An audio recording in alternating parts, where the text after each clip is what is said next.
Els Pirineus des de l'aire.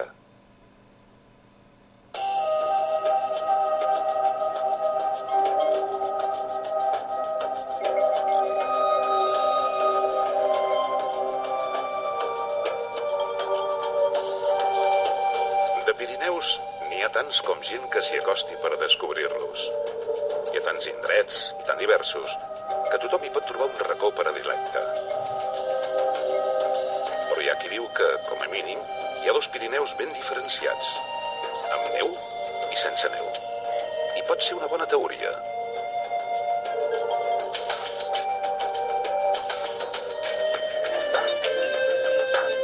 A l'hivern, la fesomia de la muntanya no té res a veure amb la de la resta de l'any, quan es mostra despullada, amb les formes i els colors originals. Quan arriben els mesos del fred i la neu ho cobreix tot, les siluetes es transformen, canvia la llum, el color blanc es converteix en l'amo i senyor del territori.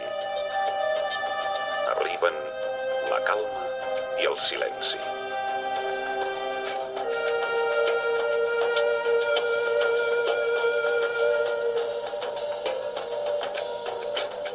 A l'hivern, la vida sembla que s'atura als alts Pirineus. La neu colga cims i valls.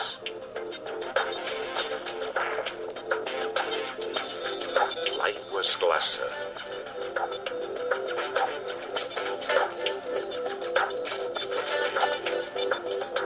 Els animals s'amaguen per protegir-se de les temperatures baixes.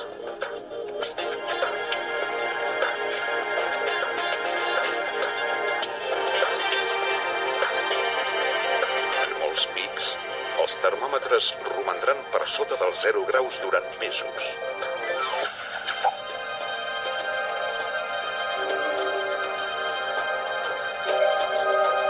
La muntanya es convertirà en inhòspita i només alguns valents s'atreviran a desafiar-la i s'hi acostaran.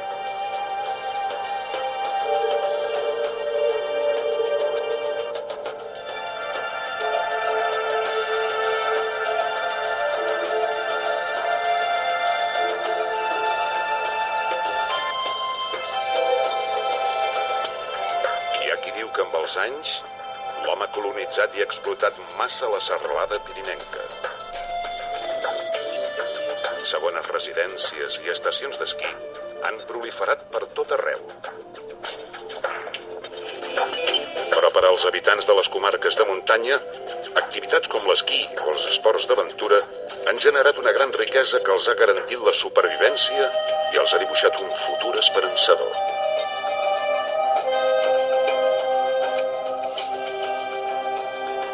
Als Pirineus hi ha centenars de milers d'esquiadors que cada temporada, si l'hivern ha estat propici i generós en nevades, es calcen els esquís per lliscar muntanya avall.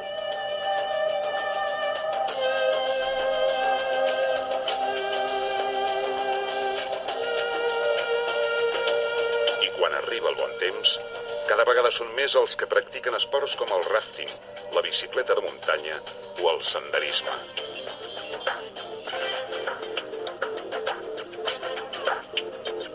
Després de segles d'un fort aïllament i d'unes condicions de vida molt severes, durant els segles XIX i XX, la gent pirinenca va començar a deixar els pobles per buscar oportunitats laborals i vitals a les ciutats de la plana.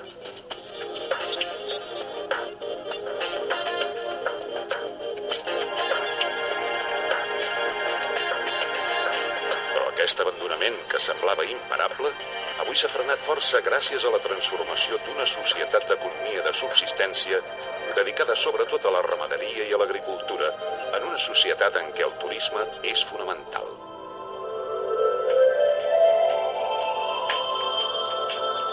El que és clar és que no és fàcil congeniar desenvolupament econòmic i conservació del medi natural. I és que es miri per on es miri, el que per alguns és un excés, per altres encara és insuficient. Siguin moltes o poques, hi ha unes quantes zones dels Pirineus en què hi ha una protecció especial. És el cas, per exemple, del Parc Nacional d'Aigüestortes i Estany de Sant Maurici, el d'Ordesa o el Parc Nacional dels Pirineus a França.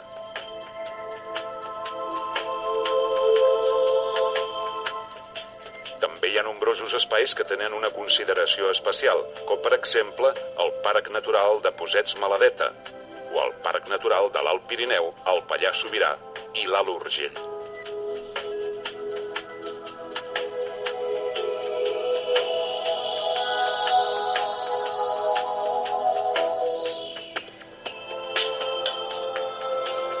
Quan arriba el bon temps i pugen les temperatures, a poc, la neu se'n retira gairebé completament.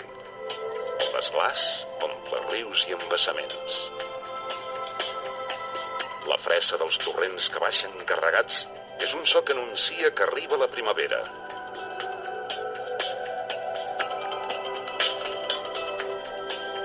Tres quartes parts de la serralada, des de terres basques i ben bé fins a la Cerdanya francesa, tenen en el vessant nord un clima d'influència atlàntica, molt humit i que fa que les precipitacions siguin abundoses.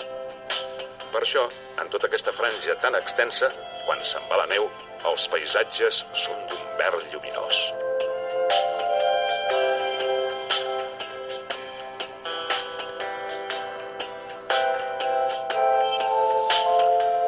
En canvi, bona part del vessant sud i dels Pirineus orientals tenen un clima més mediterrani, més temperat i amb més hores de sol. I en el paisatge trobem més tons ocres i marronosos.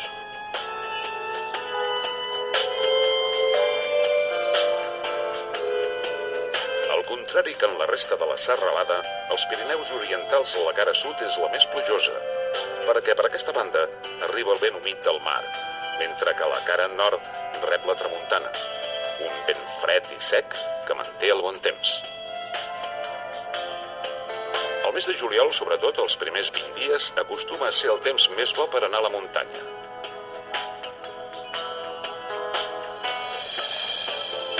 L'agost, en canvi, és molt més inestable i són habituals els dies en què la temperatura cau en picat i fins i tot arriba alguna nevada en una cota més o menys elevada.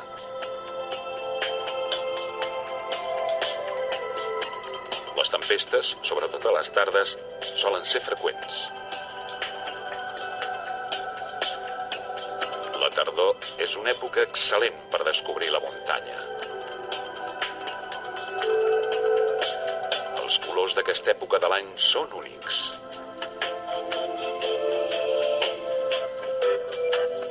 El visitant hi descobreix una paleta de tons extraordinaris, gairebé inacabable.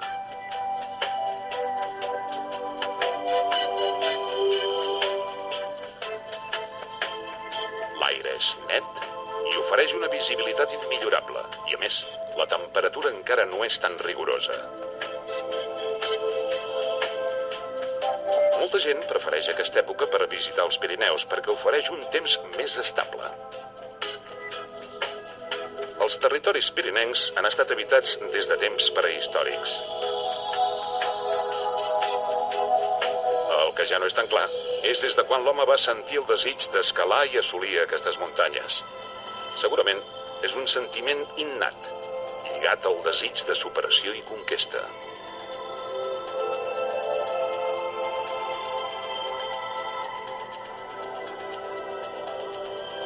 La llegenda diu que un dels primers muntanyencs del món va ser el rei de Catalunya i Aragó, Pere el Gran, que va pujar al Canigó el 1285, després de vèncer els francesos al nord dels Pirineus orientals. La literatura popular va afegir que, dalt del cim, hi va trobar un drac que treia foc pels queixals. Mitologia a banda, el cert és que des d'aleshores molta gent més ha sentit la crida i el desig de pujar a aquests cims.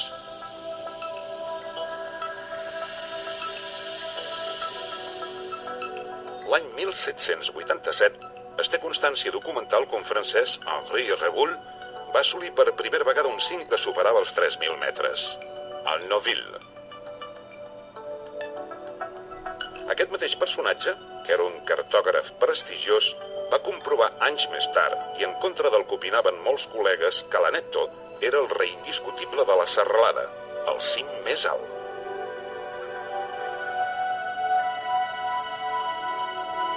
Amb el pas del temps es van anar multiplicant les gestes muntanyenques, com la que va protagonitzar l'any 1817 un altre francès, Frédéric Perrot, que va completar en 53 dies la travessa integral dels Pirineus, en aquella ocasió sortint de l'Atlàntic i arribant al Mediterrani.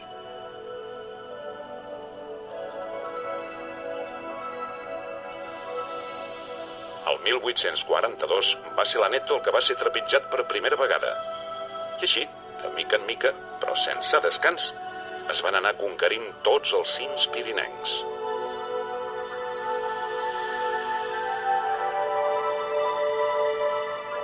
Als Pirineus hi ha 129 cims que superen els 3.000 metres. Però si es comptabilitzen els cims secundaris i les arestes que també sobrepassen aquesta alçària, la xifra gairebé es duplica.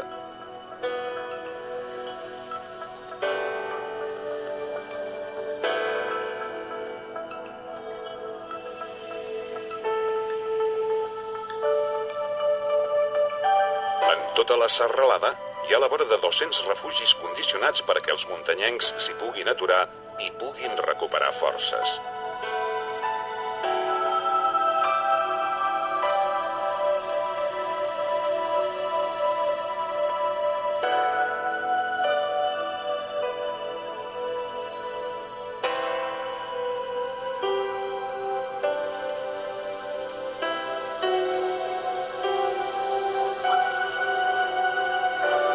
Les comunicacions per arribar-hi són de tota mena i, per tant, la pràctica de l'esport de muntanya s'ha popularitzat força.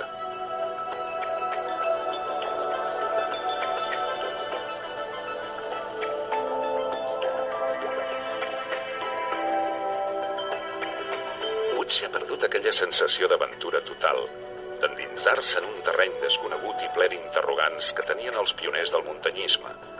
Però caminar pels cims i les valls dels Pirineus continua sent una activitat que demana prudència i coneixement, perquè la muntanya és tan plena d'atractius com de riscos que cal saber controlar.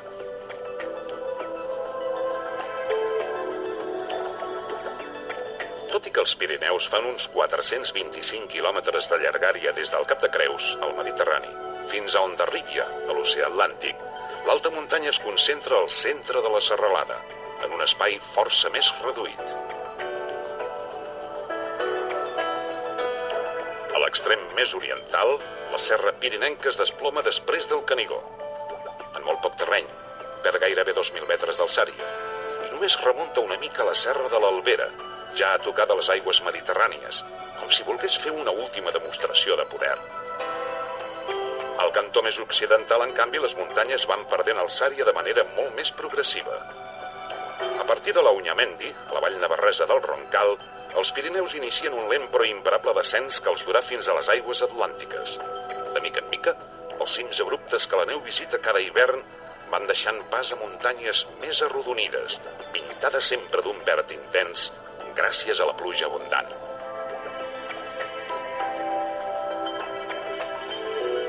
En els pocs més de 250 quilòmetres que separen aquests dos cims, el Canigó i la Unyamendi, hi ha centenars de muntanyes que superen els 2.500 metres d'alçària i que són les que converteixen els Pirineus en un paradís per als amants del muntanyisme i de la natura, i en un territori amb una bellesa i una personalitat pròpies dins la geografia mundial.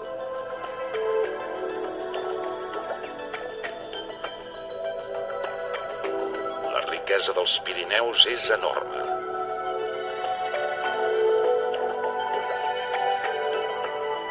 Hi ha uns Pirineus forèstecs, severs, gairebé esquerps i inaccessibles per als que estan poc avesats a trepitjar la muntanya. Són uns paisatges de cims altius, d'agulles de formes impossibles, d'arestes esmolades, de crestes aèries, de tarteres de pedres infinites, de salts d'aigua majestuosos, de valls recòndites i de llacs amagats que guarden el blau intens com a premi per als caminants més tenaços.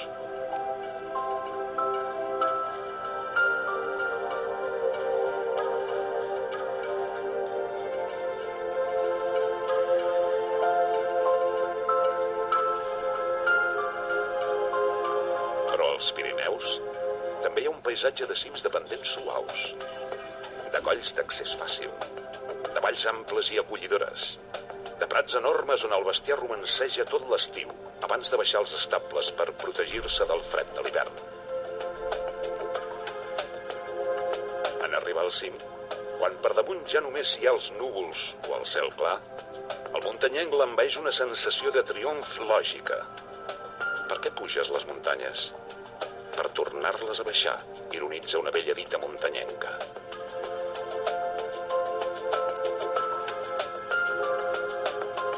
Als Pirineus hi ha cims per a tots els gustos i per a tots els nivells. En algunes muntanyes emblemàtiques és habitual que de vegades, sobretot si fa bo i és un dia festiu, hi coincideixi molta gent. En altres, en canvi, les reservades als més intrèpids i audaços, res no pertorba el plaer de la soledat. Al punt més alt de la muntanya sovint no hi ha res. Saps que hi has arribat, perquè no pots anar més amunt.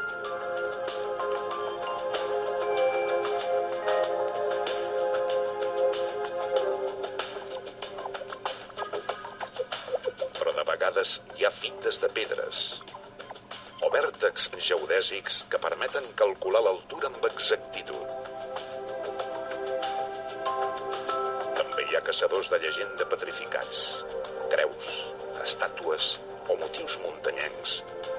Objectes que deixen constància que allà, abans, ja hi ha estat algú.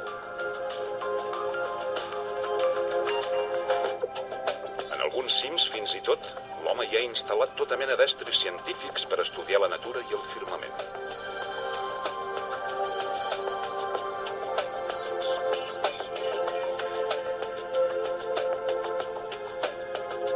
Els Pirineus no són, però, una successió gairebé infinita de muntanyes de més o menys envergadura. També hi ha moltíssimes valls que guarden grans tresors naturals. Hi ha valls on l'home habita des de fa molt de temps, potser per l'abundància d'aigües, en molts casos termals, o perquè el clima és més benigne.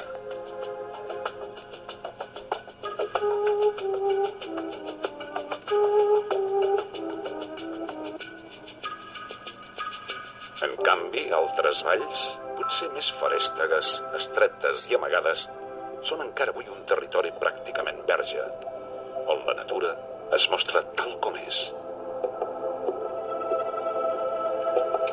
Als Pirineus s'hi troben milers d'espècies vegetals que viuen tant en les fondalades com a una altura considerable. És possible trobar-hi des de vetoses gegantines fins a paratges on només algun arbust resistent sobreviu a les dures condicions climatològiques.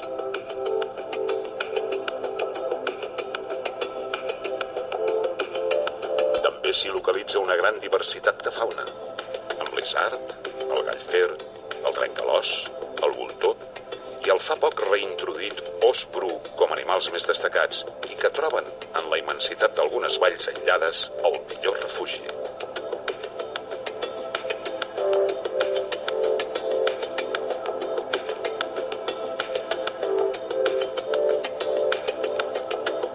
Des de l'aire, però, poder captar imatges de la infinitat d'espècies que habiten les terres pirinenques és una tasca que requereix molta sort, paciència i molt bona vista.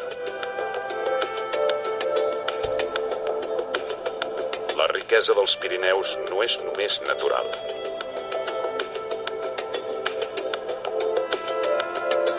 La mà de l'home també ha transformat el paisatge pirinenc, en alguns casos, per millorar-lo. Aquestes muntanyes conserven un patrimoni cultural magnífic. Dotzenes d'ermites romàniques ens traslladen 10 segles enrere, quan la gent que habitava aquestes contrades va vestir només amb pedra i l'esforç de les mans unes petites joies arquitectòniques, segurament sense tenir la voluntat ni ser conscients que arribarien gairebé intactes fins als nostres dies. La senzillesa del romànic és, segurament, l'única construcció humana que pot competir amb la bellesa natural de la muntanya.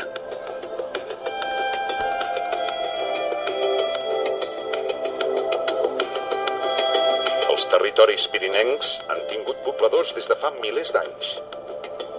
Els monuments megalítics en són l'evidència. Està documentat que diverses tribus iberes ja poblaven aquesta regió fa més de 2.000 anys. Després hi van passar els romans, i després els pobles del nord, i els dominis es van anar succeint fins als nostres dies. Els Pirineus, per exemple, van ser un territori clau per al naixement de Catalunya, quan en temps de l'Imperi Franc els comtats catalans se'n van desvincular i van començar una història que una mica més de 1.000 anys més tard arribaria al que avui és Catalunya. Les decisions polítiques han dividit els Pirineus i els han posat fronteres. Avui, la serralada es reparteix entre 3 estats diferents: l'espanyol, el francès i l'andorrà. L'únic de tots 3 que es troba íntegrament en terres pirinenques. Però això no sempre ha estat així. Durant segles, els pobladors dels Pirineus no s'han sentit de cap nacionalitat, sinó que només s'han sentit pirinencs. La muntanya ha estat terra d'unió i la pàtria de tots els que hi vivien, ja fos més cap a l'oest o més cap a l'est, al sud o a l'altra banda de les muntanyes, al nord.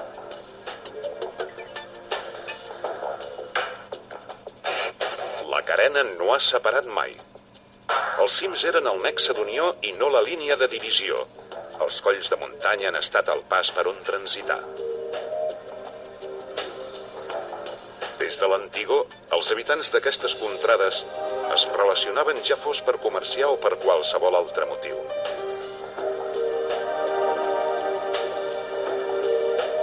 No és estrany, doncs, que perdurin arreu dels Pirineus unes llegendes, unes tradicions i un folklore semblants, i fins i tot, en bona part de la serralada, una toponímia que prové d'una mateixa arrel lingüística. Aquesta frontera natural entre la península ibèrica i la resta del continent europeu no ha actuat, doncs, de barrera infranquejable. Al contrari, els Pirineus han unit més que no pas han separat.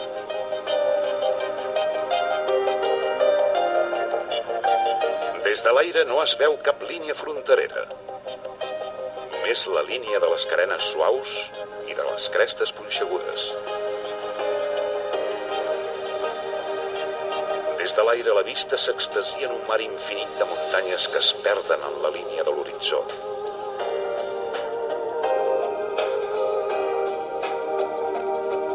Des de l'aire, els cims més forts i més alts conviuen amb els menys estilitzats.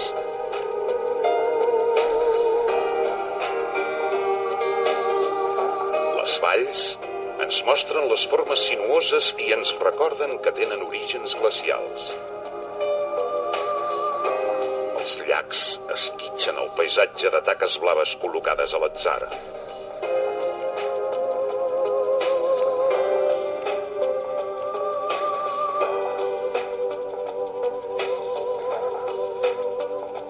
Cada element ocupa el seu lloc en un trencaclosques que encaixa perfectament.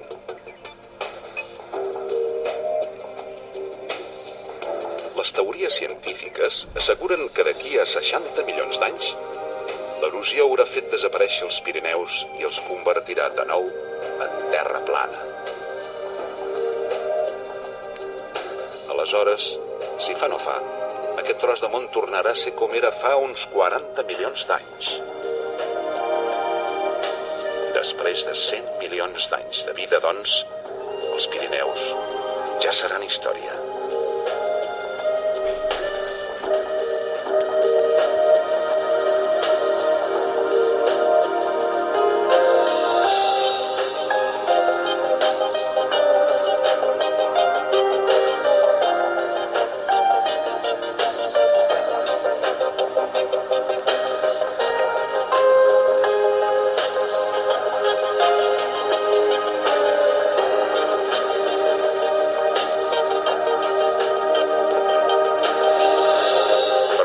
No arriba aquest moment, que qui sap qui el veurà, els Pirineus continuen al mateix lloc, ben a prop, atents i generosos, a punt de regalar-nos tots els cims i totes les valls, tots els racons i tots els secrets.